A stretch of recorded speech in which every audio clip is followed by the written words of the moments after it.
Vamos lá, pessoal. Olha, é muito bom começar uma aula com essa energia toda. Até porque sempre que a gente vai estudar, vai aprender alguma coisa, a gente precisa estar muito concentrado, estar muito focado, e nada melhor que se movimentar muito. De preferência, façam isso sempre, façam isso todos os dias, antes de começar o dia de vocês, no domingo antes de começar a prova, porque vocês vão sentir uma diferença. Estão sentindo agora a energia? Então vamos lá, olha só. Deixa eu começar utilizando algo que o Matheus e que o Rafa falaram sobre o indúbio, né? Indúbio pró-consumidor, indúbio pró-trabalhador, pró-operário. Será que isso serve para a gente também em direito penal? Então, vamos começar analisando um exemplo que pode aparecer na prova e aí vocês vão lembrar muito bem. Eu sou meio estabanada, gente, eu fico com medo de ficar aqui em cima. E se eu chegar muito para aí, você me avisa, tá? Você me cutuca. Olha só, vamos lá. Vamos imaginar que duas pessoas queiram matar a mesma vítima. Eles querem matar a mesma pessoa. Só que eles não se conhecem.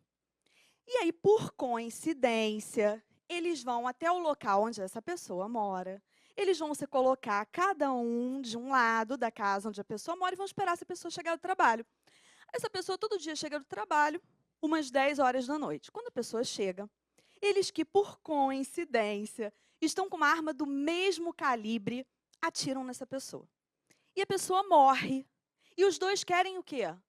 Querem matar essa pessoa. Conseguem atingir o resultado? Conseguem. Só que a questão da prova diz para vocês que a perícia não conseguiu comprovar quem provocou aquele resultado. Quem é que efetivamente matou? Então, vamos lá. O que a gente sabe aí? Que um deles matou, não é? E que o outro apenas tentou matar.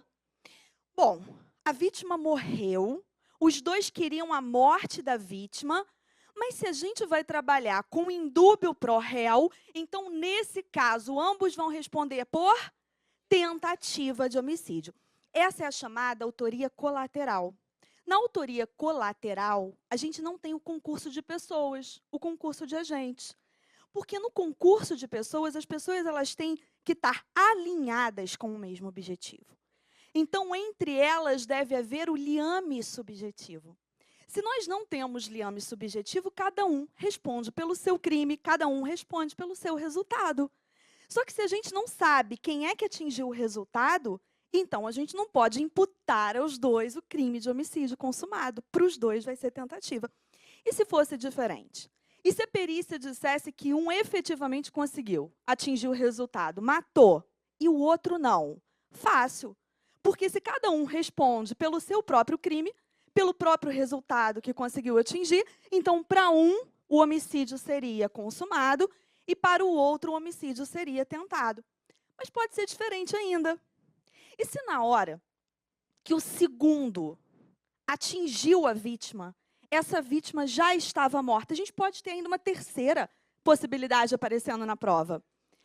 Um responderia pelo crime consumado, pelo homicídio consumado, e o outro responderia por crime impossível. Gente, eu acho que eu ganhei 5 minutos mais ou menos de aula, que o cronômetro ali não está rodando, olha só. Ganhamos mais tempo de direito penal, olha que maravilha. Então, olha só. Tem um outro ponto também, que é ligado ao concurso de pessoas, que é recorrente na nossa prova, pessoal de casa também. Já caiu muito. Vamos lá, vamos trabalhar com exemplo. Exemplo é sempre bom, eu digo que a gente tem, quem já assistiu aula online sabe que eu falo sempre disso, né? Nós temos estilos de aprendizagem. Eu, por exemplo, sou mais sinestésica. Então, se você for me explicar alguma coisa, você vai falar, eu vou ficar ansiosa. Quando você acabar de falar, eu vou dizer, me dá exemplo, que aí eu vou entender melhor. Então, eu sempre gosto de trabalhar com exemplo, porque na hora da prova a gente, inclusive, lembra. Então, vamos lá. Vamos imaginar que duas pessoas combinaram a prática de um furto em uma residência. Um furto, então, uma subtração não violenta, não ameaçadora. Foram para aquela casa que costuma estar vazia aos fins de semana, porque os donos daquela casa sempre viajam. Aí um fica do lado de fora. O que vai entrar diz para ele, você fica aqui, vigia tudo.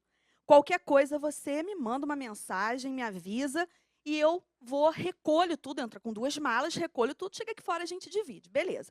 Entra o sujeito. Só que por precaução, o que o outro não sabia é que ele levou uma faca. Vai que acontece alguma coisa, vai que aparece alguém. Aquele casal, dono da casa, naquele final de semana, tinha decidido contratar um segurança para ficar vigiando a casa. Quando o sujeito chega lá dentro, que começa a pegar as coisas, faz barulho, o segurança que estava nos fundos da casa vem, se depara com ele, o que ele faz? Ele usa a faca. Ele usa a faca e ameaça o sujeito.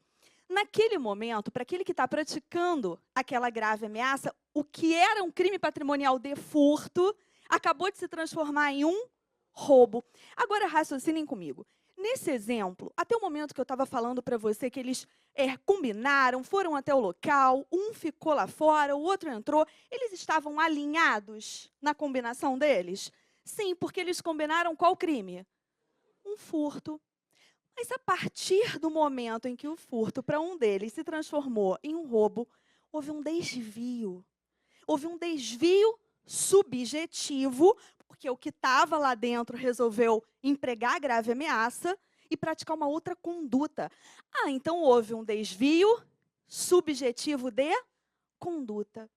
E o que o desvio subjetivo de conduta faz? O artigo 29, parágrafo 2º, que é figurinha, batida. Então, anotem aí, pessoal de casa também. Como o Rafa falou, passem os olhos nesse artigo, porque isso vai fazer com que essas informações que vocês estão tendo acesso agora, que vocês vão dar uma lida mais tarde, fiquem na memória recente e vocês lembrem melhor na hora da prova. O artigo 29, parágrafo 2º, vai dizer: se um dos concorrentes, o que ficou lá fora, quis participar de crime menos grave, o furto, ser-lhe aplicada a pena deste do furto. Essa pena poderá ser aumentada até metade, no caso de ter sido previsível o resultado mais grave. No meu exemplo, se eles foram até uma casa que geralmente aos fins de semana estava vazia, o que ficou lá fora não sabia da faca, não sabia do segurança. Então, digam uma coisa para mim, era previsível o resultado mais grave? Não.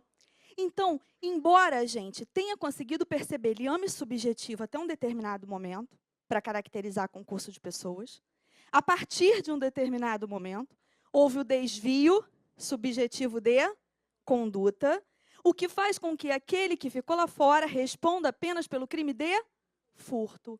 E o que entrou responda pelo crime de roubo.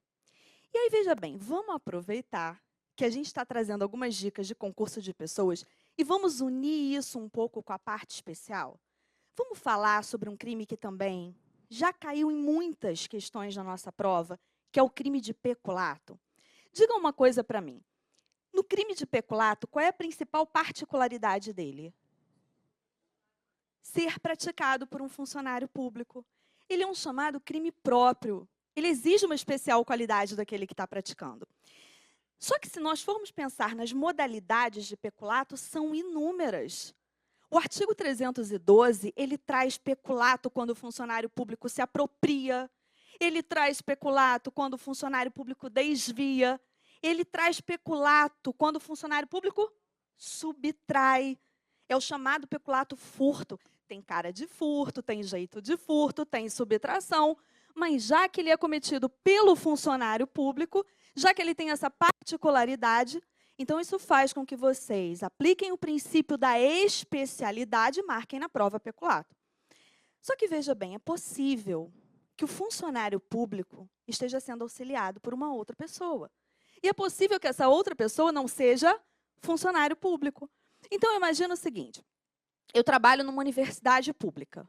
Aí eu vou até essa universidade por volta de 11 e pouca da noite.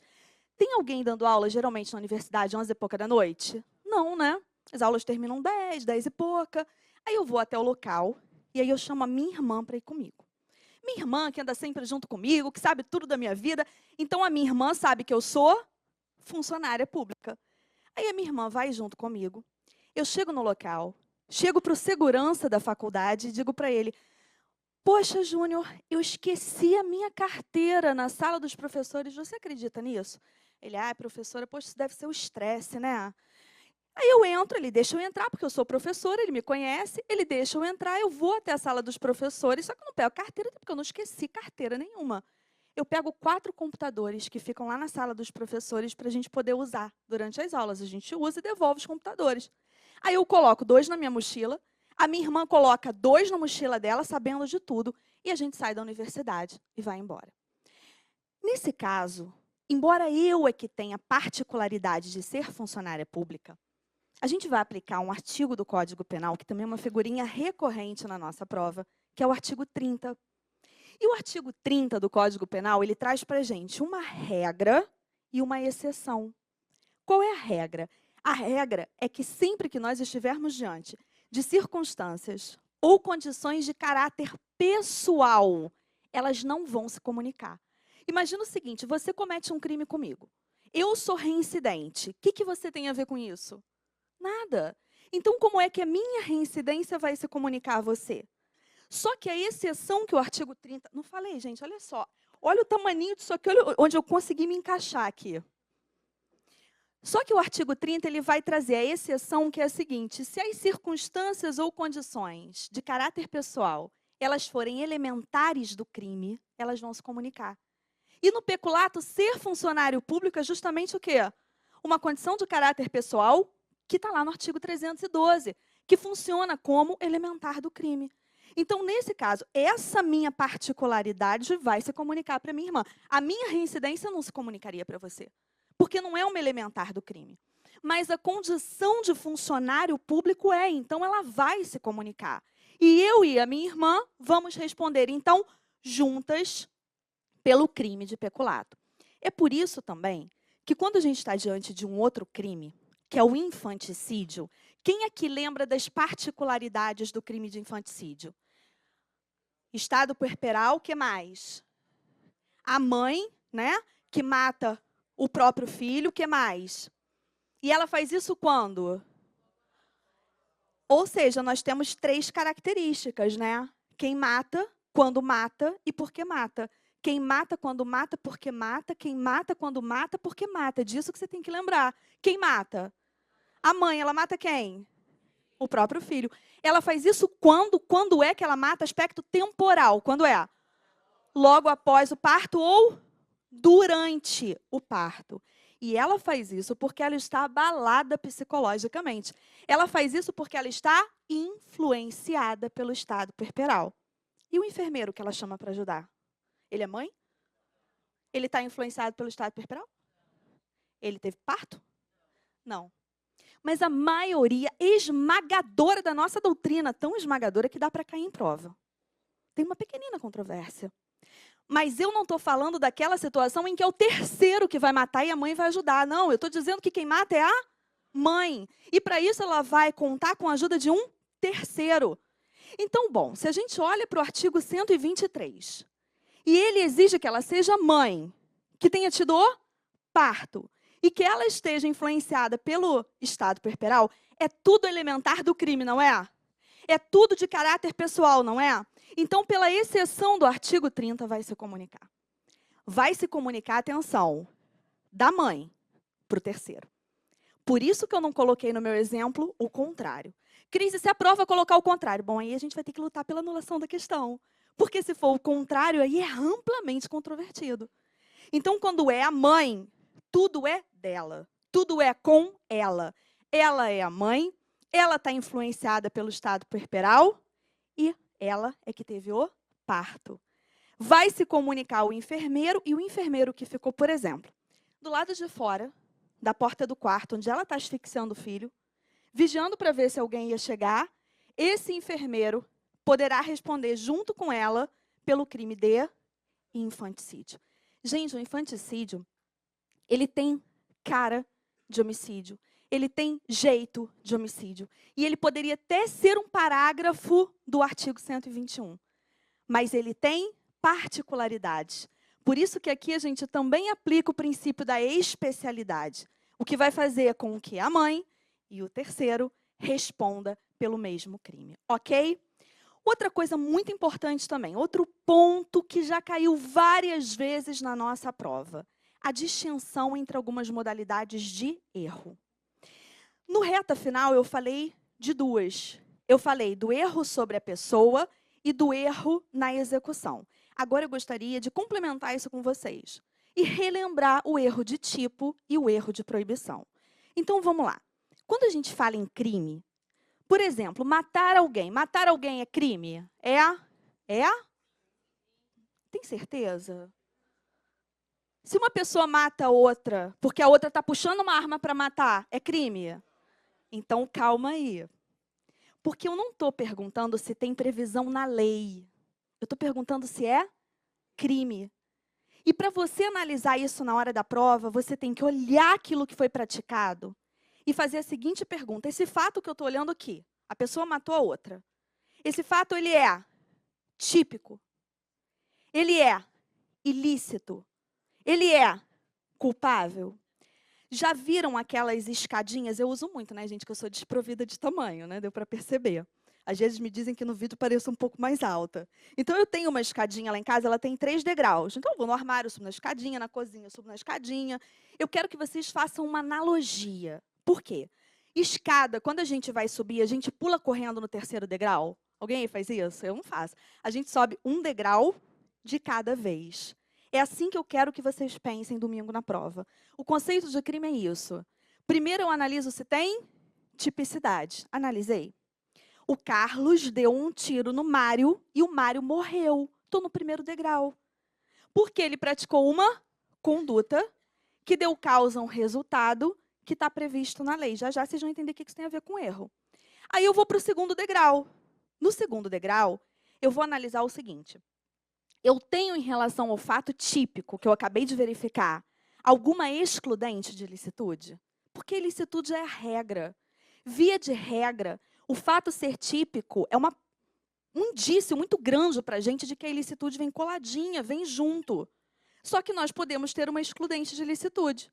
Estado de necessidade, legítima defesa, exercício regular do direito, estrito cumprimento do dever legal, consentimento do ofendido.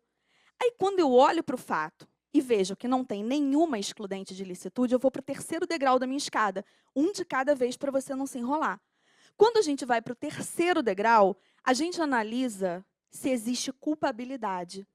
Ou seja, a culpabilidade é a regra. Basicamente, o que você vai verificar na prova é se tem alguma excludente. Aquela situação ali foi praticada por um inimputável? Existe inimputabilidade, é uma excludente de culpabilidade. Ou então, ele estava em erro de proibição? É outra excludente de culpabilidade. Ou ainda, será que eu olhei para aquela situação e falei, gente, mas qualquer pessoa no lugar dele teria feito a mesma coisa? Ou seja, é inexigível dele uma conduta diversa, é outra excludente de culpabilidade. Esses 3 pontos do conceito de crime, eles caem em toda prova. Não dá para ir sabendo mais ou menos, entende? Não dá para ir para a prova assim, erro de tipo, eu acho que exclui ilicitude. Não, não exclui. Erro de tipo exclui tipicidade. Erro de proibição exclui culpabilidade. Então, eu peço que vocês também passem os olhos hoje, ao final do dia, na tipicidade, ilicitude e culpabilidade, porque eu acho quase impossível a gente se deparar com uma prova de direito penal sem isso. E dentro desse conceito de crime, a gente tem essas 2 modalidades de erro. É muito fácil perceber a diferença entre elas.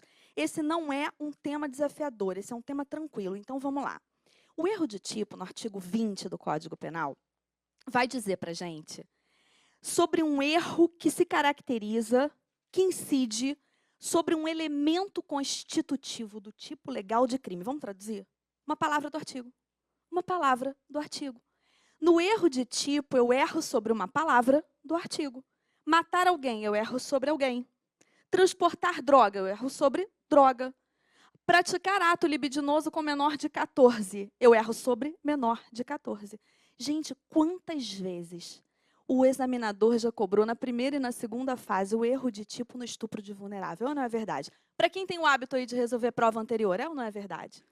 Então, veja bem, no erro de tipo, o agente tem uma falsa percepção da realidade. Ele é meio cego com a realidade fática. Ele olha uma coisa, mas ele enxerga outra totalmente diferente. Então, ele conhece em uma boate ou em um show noturno uma jovem de 13 anos. Poxa vida, você está numa boate, na madrugada, ou se está em um show noturno, vocês acham que ele vai acreditar, ou vai achar, ou vai desconfiar porque ela tem 13 anos de idade? Aí a questão diz para você que ela tem, né, ela é corpulenta, ela é alta, ela aparenta, estava toda maquiada, muito bem arrumada, salto alto, ela aparentava ter 18, 19, 20 anos. Então, veja, ele percebe mal a realidade fática. Ele olha, é uma jovem de 13 anos, mas ele enxerga outra coisa, ele enxerga uma jovem de outra idade, acima de 14. E de maneira consentida, ele pratica com ela um ato libidinoso. Que crime ele pratica? Não, claro que não, não pratica nada. Ele não pratica crime nenhum. Porque, vamos lá, de novo, o que o erro de tipo vai dizer para a gente? Que existe um erro sobre um elemento constitutivo do tipo legal de crime. Aí a gente traduziu uma palavrinha do artigo. O erro de tipo, ele tem o poder de excluir o dolo, por isso que ele é trabalhado na tipicidade. Porque, para o direito penal, uma conduta ou ela é dolosa ou ela é culposa. Então, se a gente, no caso do estupro de vulnerável, só tem o crime na modalidade dolosa e não teve dolo, qual é o crime dele? Nenhum. Ele não responde por nada. Vamos mudar um pouquinho esse exemplo? Vamos ousar no exemplo? Vai que o examinador ousa no exemplo. Vamos imaginar agora que ele use de violência ou de grave ameaça? Ele usa de violência contra essa jovem que tem quantos anos mesmo? 13. Geralmente, se alguém pratica ato libidinoso com uma jovem de 13, não importa se tem violência, se tem grave ameaça, se tem consentimento, se tem namoro, relacionamento amoroso, se ela já tem vasta experiência, não importa nada. O enunciado 593 do STJ, aliás, é muito claro. De qualquer maneira haverá estupro de vulnerável, a não ser que ele não saiba a idade. A gente viu que se ele não sabe a idade e não houve violência, foi de forma consentida, não vai ter crime nenhum. Mas e se ele não sabe a idade e obriga? Aí é 213. É estupro. Cris, mas ela tinha 13 anos. Mas ele não sabia. E o que não entra na esfera de conhecimento do agente, nós não podemos imputar a ele. Então, nesse caso, ele vai responder penalmente? Vai. Mas ele vai responder pelo artigo 213, que inclusive é um crime menos grave que o estupro de vulnerável. Outra coisa importante também, nessa comparação do erro de tipo e do erro de proibição, é que enquanto no erro de tipo existe uma falsa percepção da realidade, olha como é que é fácil, a gente não tem como errar isso. No erro de proibição, o agente sabe exatamente aquilo que ele faz, mas ele não sabe que a sua conduta é proibida. A gente tem como errar isso. No erro de proibição, o agente sabe exatamente aquilo que faz, mas ele não sabe que a sua conduta é proibida. Por isso que o exemplo clássico de erro de proibição é o exemplo relacionado ao sujeito que vem para o Brasil, não conhece o nosso ordenamento jurídico, chega em um local, por exemplo, no Carnaval, lá no Rio de Janeiro, a gente tem o Sambódromo. E, assim, muitas confusões ocorrem lá na época do Carnaval. Aí o sujeito vem, vai passar o Carnaval no Rio de Janeiro, vai para o Sambódromo, vê um grupo de 50 pessoas fazendo uso de drogas. O que ele acredita? Que pode. Aí ele pensa assim, poxa, aqui também pode, aqui é um lugar que pode, né? De repente, no restante não pode, mas aqui dentro desse local que eu estou, do Sambódromo, é permitido. E aí ele faz uso da droga. Ele sabe que é droga? Sabe. Ele sabe que ele está fazendo uso de droga? Então, ele não lê mal a realidade fática. É diferente do erro de tipo. No erro de tipo, ele lê mal a realidade fática. Ele confunde uma coisa com a outra. No erro de proibição, ele sabe o que faz, mas ele acredita que pode fazer. Então, o erro de proibição é trabalhado na culpabilidade. Porque, veja bem, quem sabe o que faz, mas acredita que pode fazer, não tem potencial consciência da ilicitude. E para a gente falar em culpabilidade, tem que existir potencial consciência da ilicitude. Portanto, o erro de proibição é uma excludente de culpabilidade, porque tira da culpabilidade um dos seus elementos, que é a potencial consciência da ilicitude. Portanto, comparando o erro de tipo, se cair na prova uma situação em que a gente perceba mal a realidade, está carregando uma mala acreditando que tem documento e tem droga, isso é erro de tipo. E está praticando o ato libidinoso com uma jovem de 13, acreditando que tem 18, isso é erro de tipo. Agora, Se ele sabe exatamente aquilo que ele faz, mas acredita que ele pode fazer, ele não sabe que a conduta dele é proibida, então esse é um erro de proibição. O erro de tipo é trabalhado na tipicidade. Ele exclui o quê? O dolo. Permite a punição a título de culpa. Mas se nós não temos o crime na modalidade culposa, ele não vai responder por nada. E o erro de proibição é trabalhado na culpabilidade. Tranquilo? Agora vamos a um outro tema também muito cobrado na nossa prova. Esse é um daqueles também que quase como conceito de crime está lá presente quase em toda a prova. Então vamos lá. Pessoal, vocês lembram o que significa iter criminis? O que significa isso? Um caminho que se percorre para a prática do crime.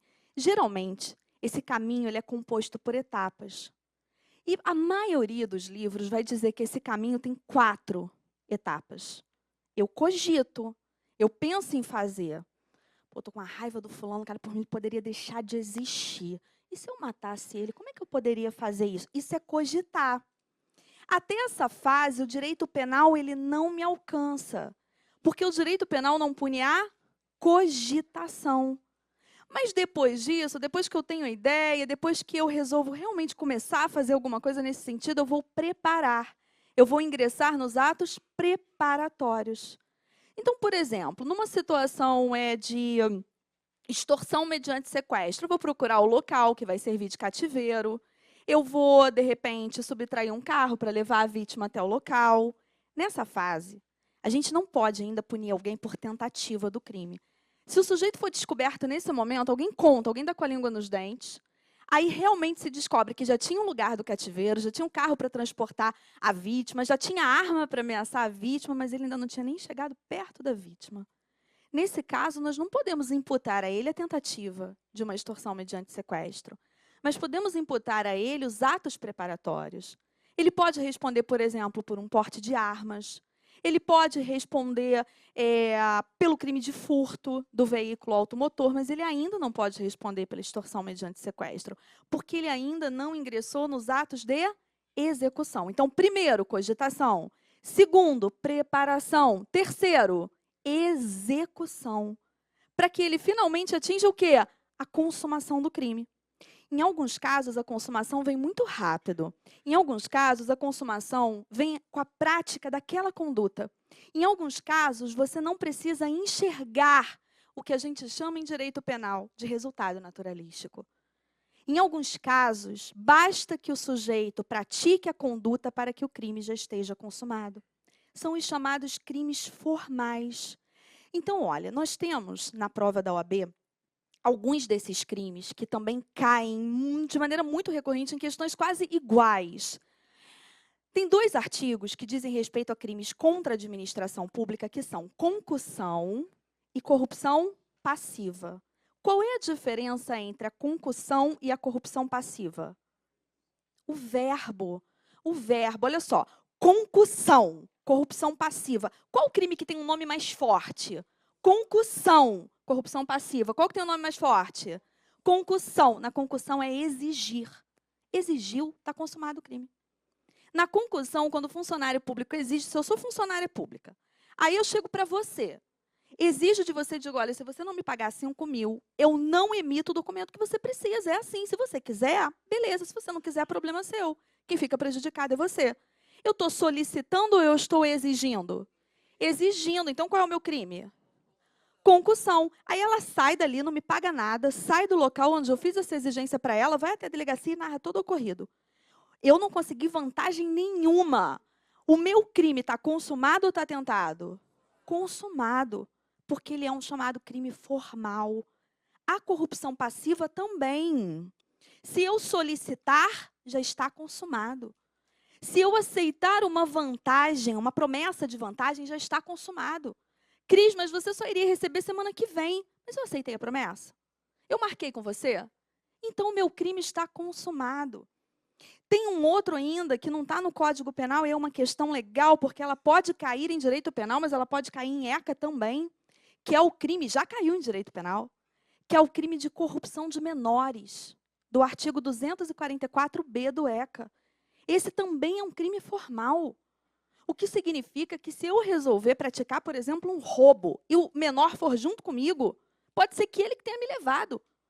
E ainda assim vai ter o crime. Cris, mas ele já estava corrompido. Mas o crime é formal. Então, basta que eu pratique a conduta para que o crime esteja consumado. Então, quando a gente fala do iter criminis, cogitação, preparação, execução, consumação, tem consumação que vem rapidinho, tem consumação que vem com a prática do verbo, tem consumação que depende de um resultado que a gente precisa enxergar. No homicídio, por exemplo, que é um crime material, eu preciso enxergar, eu preciso perceber uma modificação no mundo exterior. A pessoa morre, a pessoa deixa de existir. Esse é um crime material. Só que a gente também precisa levar em consideração para a prova, e aí vem uma outra dica dentro do iter criminis, que nem sempre o agente chega na consumação. Tudo bem, ele pode querer muito, mas nem sempre ele chega lá. Porque há casos em que ele inicia a execução, mas não atinge a consumação. E aí, se ele quer matar uma pessoa, inicia a execução de um homicídio e não atinge a consumação, você marca na prova que houve o quê? Oi? Eu sempre digo, sempre a pessoa cola, né? Com ventosa na tentativa. Então, fica lá. Gente, depende.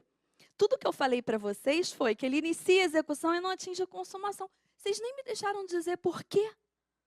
Faz diferença se ele não atinge a consumação por vontade dele ou se ele não atinge a consumação por algo alheio à vontade dele? Toda do mundo. Então, vamos lá, vamos trazer um exemplo. Vamos imaginar que o sujeito chegou em casa, ele todo dia chegava em casa às 9 da noite do trabalho.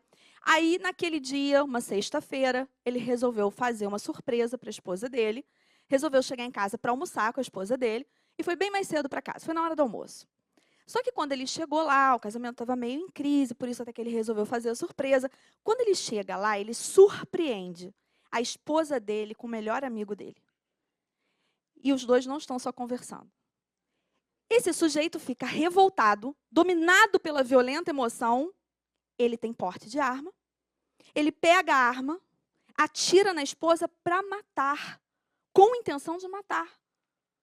Ela cai ao chão, toda ensanguentada.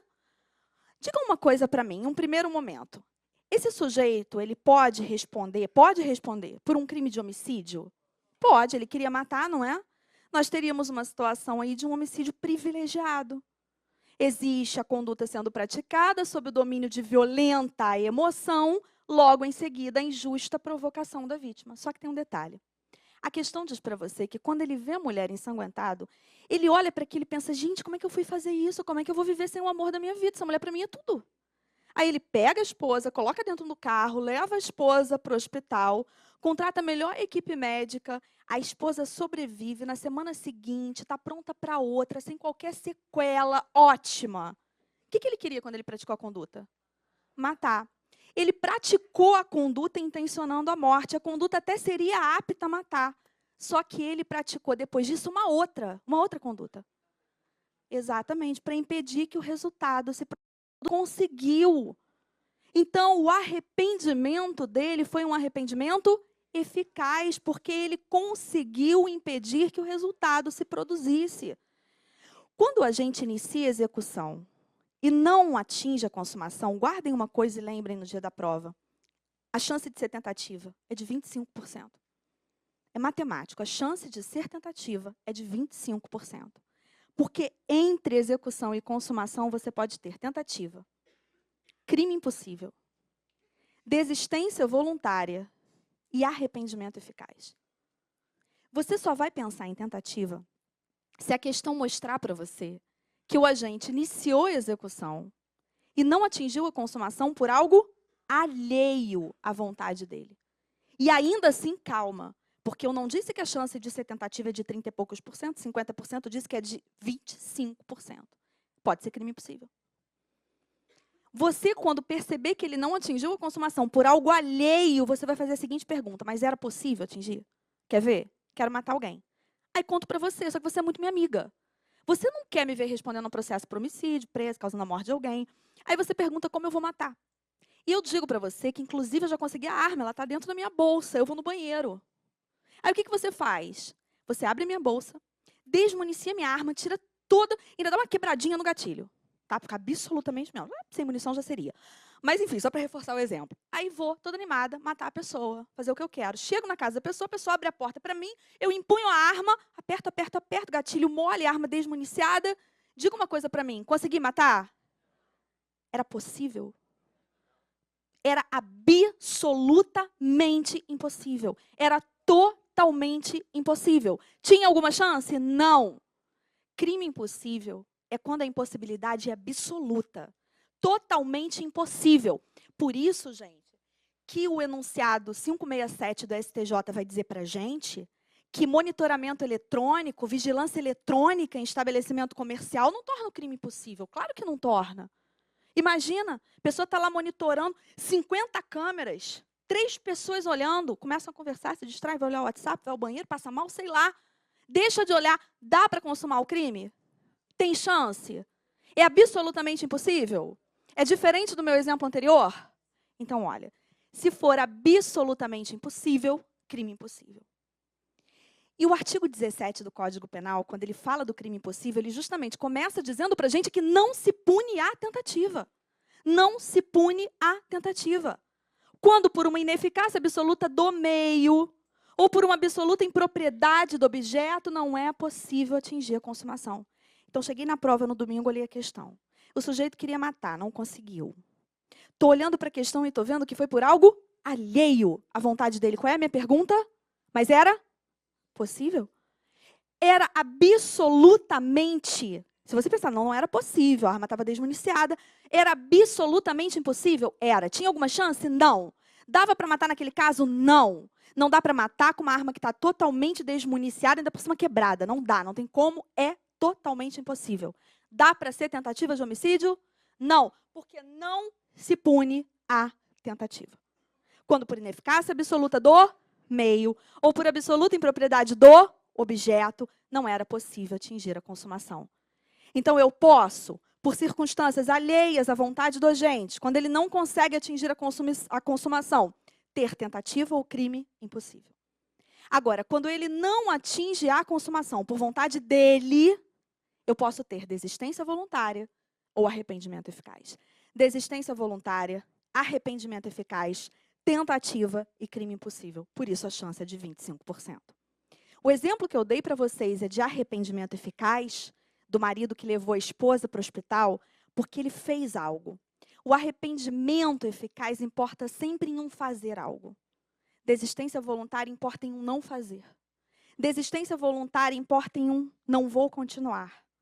Eu queria matar, mas realmente eu me compadeci, a pessoa está implorando pela própria vida, eu tive uma ressaca moral aqui e eu não vou atirar mais.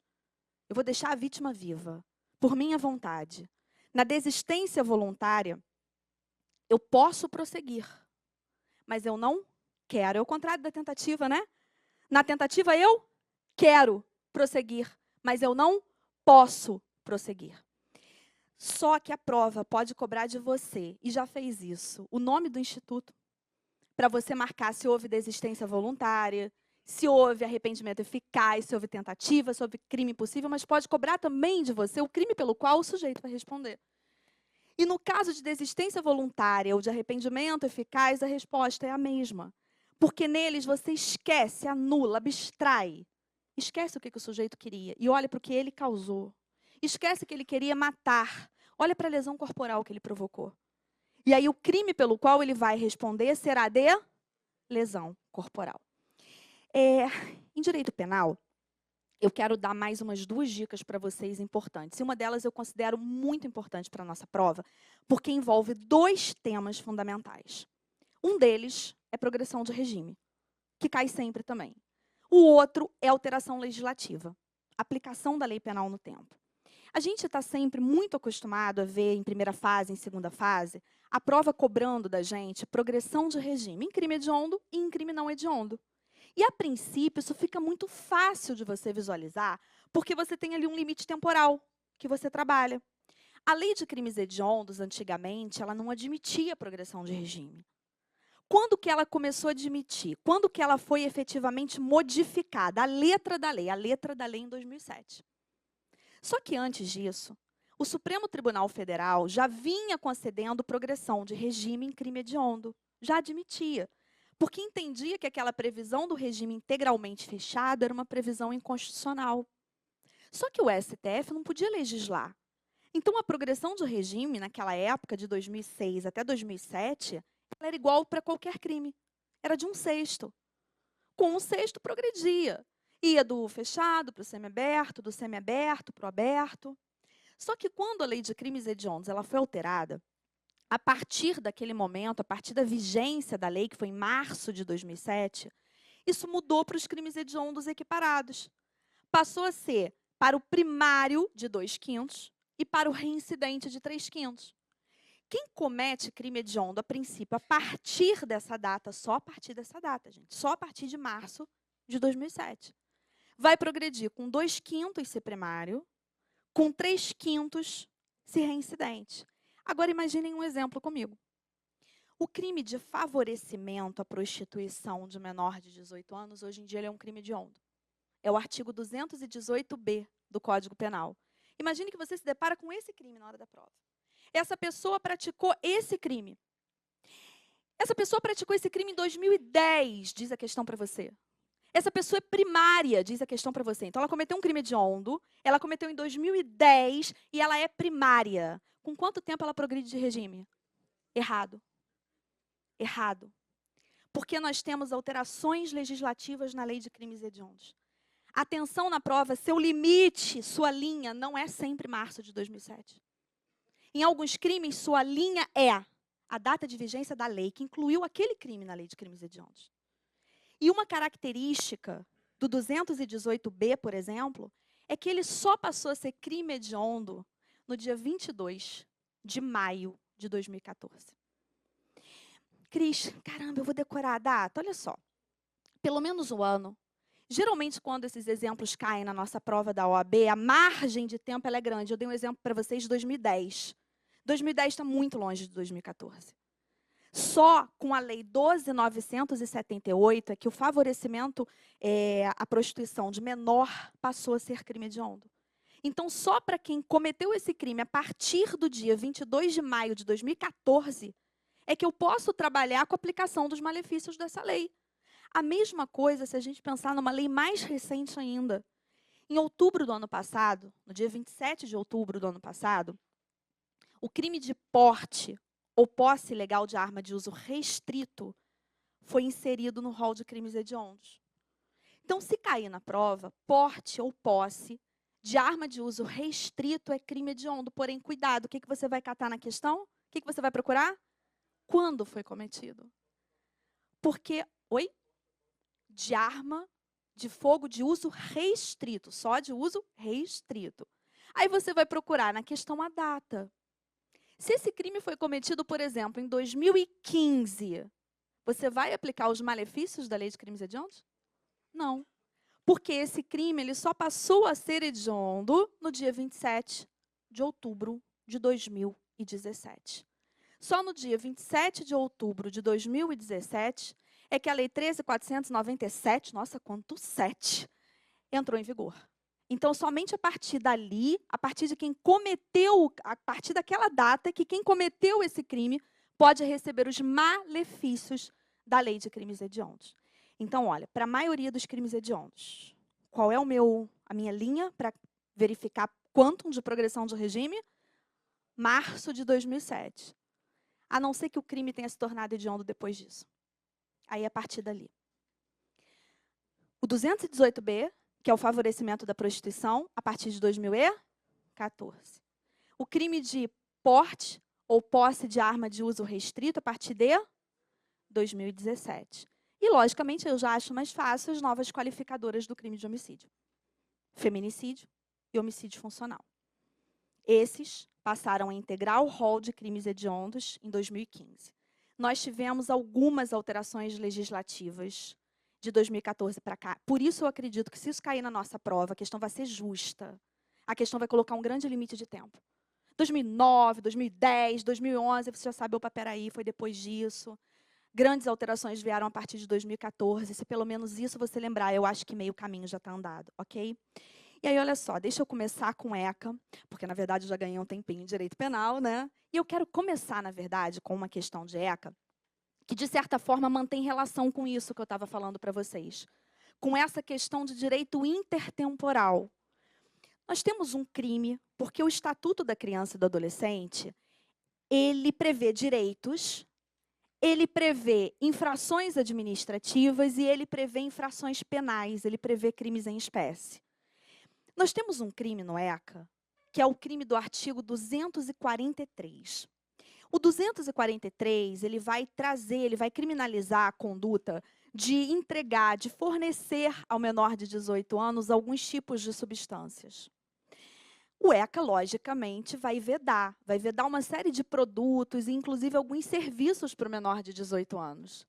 Então, veda, por exemplo, que o menor de 18 anos ele entre em uma lotérica e compre bilhete lotérico. Veda que o menor de 18 anos tenha acesso a substâncias que são explosivas, que são inflamáveis. Veda que o menor de 18 anos tenha acesso a arma. E veda que o menor de 18 anos tenha acesso a substâncias que causem dependência. A questão toda é, o que é uma substância que causa dependência? Tem medicamentos que causam dependência? Álcool causa dependência? Droga causa dependência? E qual vai ser o crime em cada um desses casos? Se eu fornecer como substância que causa dependência para um menor de 18 anos cocaína, qual é o meu crime? Tráfico. Tráfico de drogas. Se eu fornecer para o menor um medicamento que não esteja na lista da Anvisa, mas que causa dependência, qual vai ser o meu crime? 243 do ECA. E se eu fornecer bebida alcoólica, ela causa dependência, não causa? Qual é a minha infração penal? Tráfico de drogas não é. É 243 do ECA? E é nesse ponto que você tem que trabalhar com a aplicação da lei penal. Quando você olhava para o artigo 243 há um tempinho atrás, você não enxergava bebida alcoólica. Porque o 243 do ECA, ele era bastante genérico. O 243, ele falava só em substância que causasse dependência. Mas aí pode ser que você chegue para mim e diga, Cris, mas não faz muita diferença, porque todo mundo sabe que o álcool causa. Se o 243 diz para a gente que é substância que causa dependência, tem alguma polêmica nisso? Tinha e muita. Porque o STJ, ele olhava para um artigo do Estatuto que veda alguns produtos, que é o artigo 81. Aí o STJ ele fazia a seguinte leitura. Olha que interessante. Se quem tiver aí com Vadmec, com Abra, o pessoal de casa pega o Vadmec com Abra, que sempre que a gente olha para o artigo fica mais fácil de compreender. No artigo 81, o legislador ele separou em 2 incisos diferentes a bebida alcoólica de outras substâncias que causam dependência. Ele não botou junto. Ele não colocou a bebida alcoólica no mesmo conjunto, no mesmo bolo. Ele vedou bebida alcoólica em um inciso e substâncias que causam dependência em outro.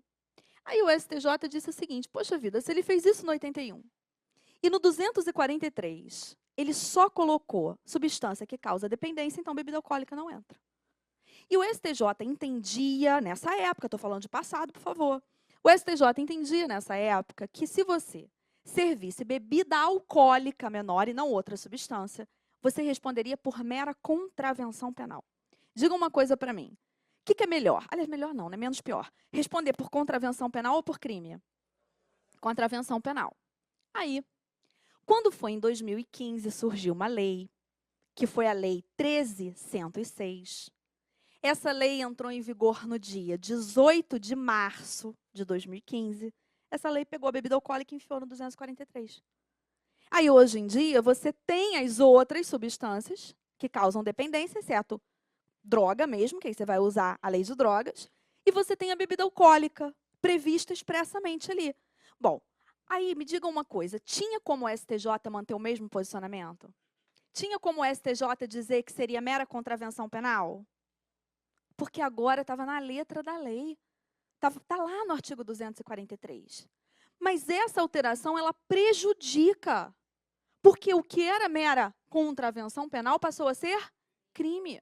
Então, imagine que a questão cobre de você, narre um caso concreto, cada vez mais a nossa prova do OAB tem essa característica, não é pura decoreba de artigo, é análise de caso concreto, você atua na prova como você vai atuar na condição de advogado, você olha para a questão e você vê um garçom que foi atender um jovem, desconfiou que esse jovem era menor de 18 anos, quando o jovem pediu uma garrafinha de cerveja. Aí, o que ele fez? Ele perguntou. E o jovem disse para ele, poxa, olha só, eu tenho 17, mas, cara, eu faço aniversário de 18 daqui a 3 dias, quebra meu galho. Aí o garçom quebrou o galho e entregou a ele a garrafinha de cerveja. O que o garçom pratica? Depende, eu falei, quando foi a conduta? Alguém me ouviu falar a data aqui? Não. E qual é a primeira coisa que numa questão dessa em ECA você tem que olhar? A data. Porque se o garçom ele fez isso antes do dia 18 de março de 2015, era mera contravenção penal. Se o garçom fez isso a partir da data da vigência da lei, 18 de março de 2015, crime previsto no Estatuto da Criança e do Adolescente. Porque essa questão que envolve ECA, mas que também, de certa forma, envolve direito penal, nos lembra que uma lei penal, quando ela prejudica, ela não pode retroagir. Ela só pode ser aplicada dali para frente, ela só pode ser aplicada para condutas praticadas a partir da sua vigência, ok? Agora, vamos lá. Vamos dar uma dica de ECA, que também não é só de ECA. É de ECA, mas aí já envolve uma outra área que não é direito penal. Envolve a questão civil, envolve a questão familiar.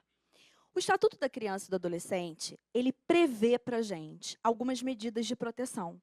O ECA, ele trabalha com a proteção integral de crianças e adolescentes.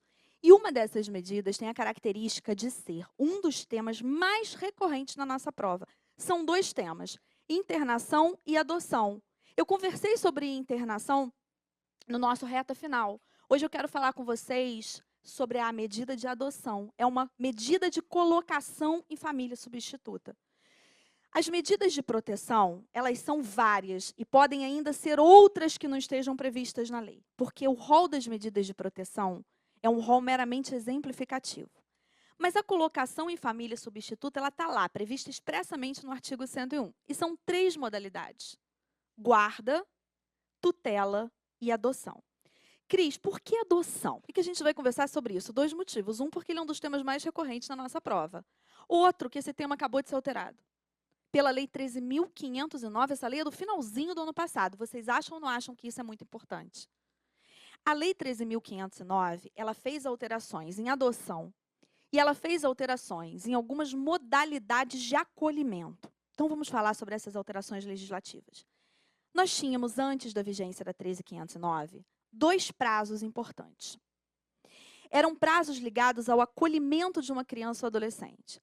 Se uma criança ela é abandonada pela família, se ela perde os pais, ela não vai ser diretamente adotada. Porque pode ser que tenha um familiar próximo a ela que possa cuidar dela. Pode ser que ela tenha como ficar com a família extensa dela, que é aquele parente próximo, que gosta, convive, se dá bem, tem afinidade, tem afetividade. Mas enquanto se procura, ela fica em um meio termo. Ela tem que ficar morando em algum lugar. Então, ela fica em acolhimento. O acolhimento é uma medida de proteção. É algo provisório. É só enquanto a gente verifica o que vai ser melhor para ela. Voltar para a família dela, ir para a família extensa, colocar em família substituta, ser adotada.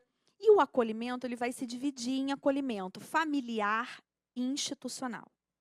O prazo do acolhimento institucional mudou. O prazo máximo era de 2 anos e passou a ser de 18 meses. O máximo que uma criança ou adolescente permanece em um lar coletivo, em uma instituição, morando com outras crianças, até que possa voltar para sua família ou até que possa ser colocada em família substituta, é de 18 meses. Qual é, então, se cair na sua prova, o prazo máximo para o acolhimento familiar? Qual é o prazo máximo? Eu não falei acolhimento familiar no meu exemplo. Estão prestando atenção, então? Acolhimento institucional. Qual é o prazo máximo para o acolhimento familiar? Não tem. Para o acolhimento familiar, não tem. Então, vamos prestar atenção. Para o acolhimento familiar, a gente tem prazo máximo para reavaliar a situação da criança ou adolescente. Aí a gente tem o mesmo prazo no acolhimento familiar e no acolhimento institucional. Qual é esse prazo de reavaliação? Era. E muita gente não sabe que mudou, mas eu vou te dizer por quê. Por que que essa... Mas muita gente... Porque quando a Lei 13.509, mas você não está sozinha, não. Porque quando a Lei 13.509 entrou em vigor, a alteração do prazo máximo de reavaliação de 6 meses para 3 meses foi vetada. Foi vetada. Aí, tempo depois, esse ano já, em fevereiro desse ano, o veto caiu. Aí, de repente, apareceu lá 3 meses. Na hora, até eu me surpreendi. O prazo que era de 6 meses e que com a vigência da 13.509, a princípio continuou sendo de 6 meses, em fevereiro desse ano mudou para 3 meses. Então, vamos lá. Qual é o prazo máximo do acolhimento familiar? Não tem. Qual é o prazo máximo do acolhimento institucional? 18 meses. E qual é o prazo máximo de reavaliação nos dois? 3 meses. Foi? Agora, diga uma coisa para mim. Já que a colocação em família substituta é algo excepcional, né? Por quê? A criança perdeu os pais, a criança foi abandonada, então ela vai ficar em acolhimento até que se verifique se ela pode voltar ou não para a família, ou ser colocada em família substituta. Bom, se já é excepcional, imagine aquela modalidade de colocação em família substituta que rompe todos os vínculos. Qual é essa modalidade? A adoção. A adoção, ela constitui um novo vínculo de filiação. E tirando os impedimentos matrimoniais, porque, claro, quem foi pai não vai poder casar com quem foi filha, quem foi irmão biológico não vai poder casar entre si, tirando isso, a adoção desconstitui vínculos anteriores e constitui novos vínculos. E a gente teve algumas alterações em relação a ela. Eu quero falar sobre algumas alterações, eu quero falar também sobre alguns pontos recorrentes. Em termos de pontos recorrentes, nós temos quem pode adotar. Quem é que pode adotar? Essa pergunta é uma pergunta muito genérica. Eu posso estar falando de idade, eu posso estar falando de estado civil. Em relação à idade, quem pode adotar? Quem já completou 18 anos. Mas pode adotar criança de qualquer idade? Não, porque existe um limite. Esse limite de idade é de... Então, quem fez 18 anos e quer, por exemplo, adotar o sobrinho de 4 anos de idade, não pode. Mas não pode não é porque é sobrinho, não. O tio poderia adotar.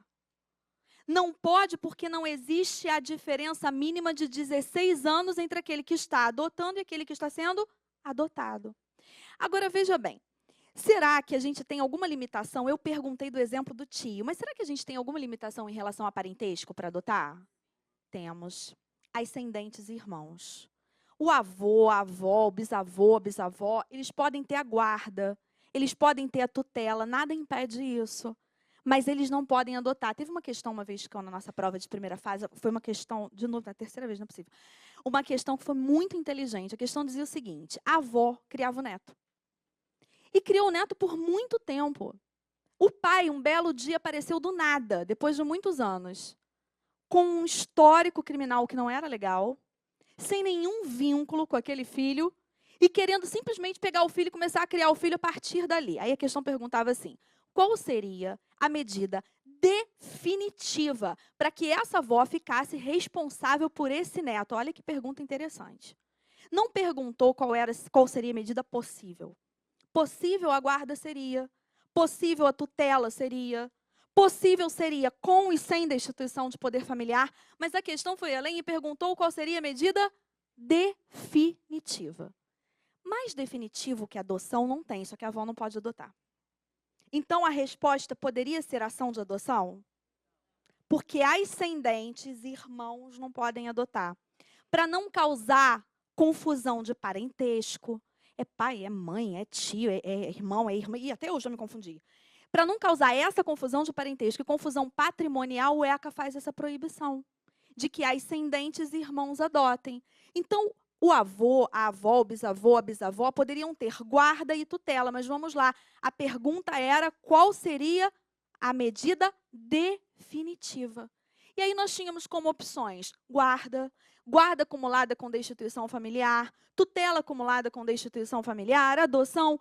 Qual seria a medida definitiva? Tutela com destituição de poder familiar. Deixa eu explicar uma coisa para vocês. A guarda é extremamente tênue. Às vezes eu ouço uma pessoa falar assim, eu ganhei a guarda definitiva do fulano. Não, você não ganhou a guarda definitiva. Porque a guarda, ela pode mudar a qualquer tempo. Se a situação mudar, a guarda pode mudar. É sempre uma decisão rebus sic stantibus, sempre. Pode estar com a mãe, com o pai, com o tio, com a avó. Agora, a tutela, ela fica ali no limite entre guarda e adoção. Porque o ECA diz para a gente que a tutela pressupõe a prévia suspensão ou destituição do poder familiar. Se há uma destituição do poder familiar em relação ao pai e a avó exerce a tutela, essa é a medida mais definitiva, já que a adoção não pode. O gabarito dessa questão é a ação de tutela acumulada com destituição do poder familiar. Destituo do poder familiar e exerço a tutela. Vamos imaginar que uma amiga minha me nomeie em testamento como tutora do filho dela. Uma criança ou um adolescente. Essa minha amiga morre. Eu serei tutora? Depende. Porque eu disse que você precisa prestar atenção na prova.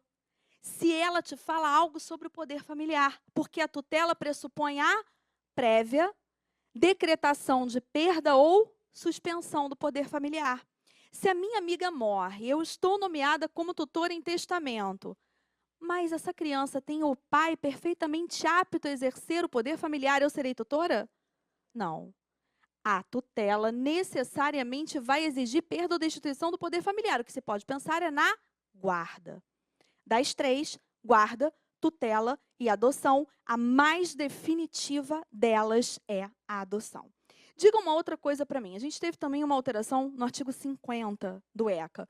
E o artigo 50 traz para a gente, como regra principal, a obrigatoriedade do respeito ao Cadastro Nacional de Adoção.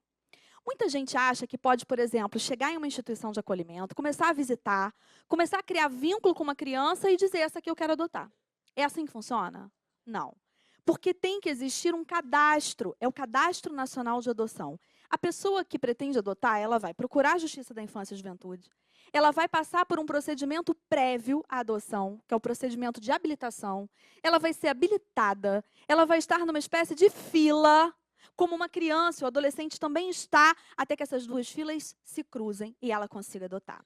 Ela não escolhe quem vai adotar. Só que a nossa prova já nos cobrou exceções. Será que temos essas exceções? Sim. Vamos imaginar o seguinte. Vamos imaginar que eu adote uma criança. Eu tenho adotado uma criança sozinha. Aí eu me casei. Eu adotei sozinha a criança e depois disso eu me casei. E o meu marido quer adotar o filho que eu já adotei. Será que ele pode? Pode. É a chamada adoção unilateral. Na adoção unilateral, o cônjuge ou o companheiro adota o filho do outro. Gente, por que eu dei o exemplo de um filho já adotado? Porque, entendam, não é festa. Imagina uma pessoa que casa várias vezes. O filho vai ficar toda hora mudando de pai ou de mãe? Casou, muda de pai. Casou, muda de pai. Casou, muda de pai. Não. Ou vice-versa. Então, nós temos a adoção unilateral em casos excepcionais. Eu tenho que entrar na fila para adotar o filho do meu marido ou vice-versa? Que fila! Nunca ia ter essa coincidência dele adotar aquela criança, entende? Então, na chamada adoção unilateral, que é quando o cônjuge ou companheiro adota o filho do outro, nós temos uma exceção. Será que nós podemos ter uma situação de ter que entrar numa fila para adotar quando, por exemplo, os pais morrem, os pais de uma criança morrem, e a tia quer adotar o sobrinho? Seria coerente? Imagina, tem ali uma pessoa que já é da família extensa, a princípio, mas que manifesta o desejo de adotar aquele sobrinho que está órfão. Vai se cadastrar, se habilitar, entrar numa fila de adoção? Então, essa é uma outra exceção que nós temos. É possível que aquele parente próximo, que convive, que se dá bem, que tenha vínculo, ele possa adotar sem respeito ao Cadastro Nacional de Adoção. É a segunda exceção. E temos mais uma. Vamos também, através de exemplo que vocês lembram melhor na hora da prova. Vamos imaginar que esse é um exemplo real com o qual eu me deparei. Vamos imaginar que uma pessoa trabalhava na casa de outra, ficou grávida. A criança nasceu. Aí, o que essa pessoa que já trabalhava muitos anos na casa dessa família fez? Deixou essa criança lá e sumiu no mundo. Sumiu no mundo. Aí, quando a pessoa decide manifestar o desejo de adotar aquela criança já tem 5 anos de idade. Já é criada por aquela família há todo esse tempo. Já reconhece naquele casal a figura de pais. Será que eles precisam se habilitar? Ou será que eles precisam pegar aquela criança, levar aquela criança a uma instituição de acolhimento e dizer, os pais abandonaram, essa criança precisa ser adotada? É a terceira exceção. Então, quando já se comprova uma convivência com uma criança que tenha mais de 3 anos, essa tinha, ou um adolescente, por tempo suficiente que se demonstre que ali foram constituídos vínculos fortes, é possível adoção sem respeito ao CNA, ao Cadastro Nacional de Adoção. Então, nós temos 3 exceções. Adoção unilateral. O que é adoção unilateral? É aquela em que o cônjuge ou o companheiro adota o filho do outro. Segunda exceção é quando a adoção ela é realizada por um parente próximo. Cuidado, não pode ser tão próximo assim. Lembrem das exceções em que não é possível adoção. Eu dei o exemplo do tio. Tio pode adotar. Terceira exceção é quando, apesar de você não ter um grau de parentesco, você já cria, você já é responsável por uma criança que tem mais de 3 anos de idade e já está a tempo suficiente com você para que se demonstre a criação de vínculos. E para a gente finalizar, eu perguntava a vocês quem podia adotar. E eu disse que esse é um tema amplo, esse é um tema complexo. Em relação à idade, podem adotar a partir de 18 anos. Em relação ao estado civil, quem pode adotar? Será que pessoas divorciadas podem adotar juntas? Será que pessoas que já viveram união estável podem adotar juntas? Será que eu posso adotar com meu ex-marido? Porque, olha só, em regra, pessoas solteiras podem adotar sozinhas e pessoas casadas ou que vivam em união estável vão adotar juntas, se existir ali uma estabilidade familiar. Só que o ECA traz uma pequena exceção para a gente. Um caso em que ele vai permitir que pessoas que já foram casadas ou que já viveram em união estável possam adotar juntas. Só que, para isso, nós precisamos do preenchimento de alguns requisitos. Não é assim, eu vou chegar para o meu ex-marido, olha só, poxa, se a gente, de repente, não casar de novo, não constituir família, vamos combinar um tempo aqui, 5 anos aí a gente adota junto? Não é isso. A gente precisa ter iniciado a convivência com aquela criança que a gente quer adotar durante a união. Enquanto estávamos casados, enquanto estávamos vivendo em união estável. Vamos chegar a um acordo. Então, vamos sentar e conversar? A guarda vai ficar com quem? A guarda fica comigo? A guarda fica contigo? A guarda fica com nós dois? A guarda será compartilhada? E vamos acordar também sobre a visitação. Então, vai ficar comigo? Como vai ser a visitação? Você vai pegar fim de semana sim, fim de semana não? Férias cada vez com um? Como vai ser isso? E lógico, se a guarda for unilateral, tem que ter um vínculo com aquele que não vai ficar com a guarda. Imagine uma audiência. Aí vou eu e meu ex-marido. Aí eu vou ficar com a guarda, e a gente informa isso. Aí o juiz pergunta, mas como é que vocês chegaram a essa decisão? Aí o meu ex-marido diz assim, gente, eu detesto essa criança, nunca quis adotar, ela ficou me insistindo aí, me enchendo a paciência, tá bom, estou aqui. Perdeu um requisito. Porque a convivência tem que ter sido iniciada durante a união, eles têm que chegar a um acordo, não é litígio, sobre a guarda e o regime de visitação, e tem que existir um vínculo de afinidade, de afetividade com aquele que não ficará com a guarda em caso de guarda unilateral. Ok? Gente, eu quero dizer a vocês, eu quero reforçar a vocês o que o professor Renato falou. E o que o Rafa falou também.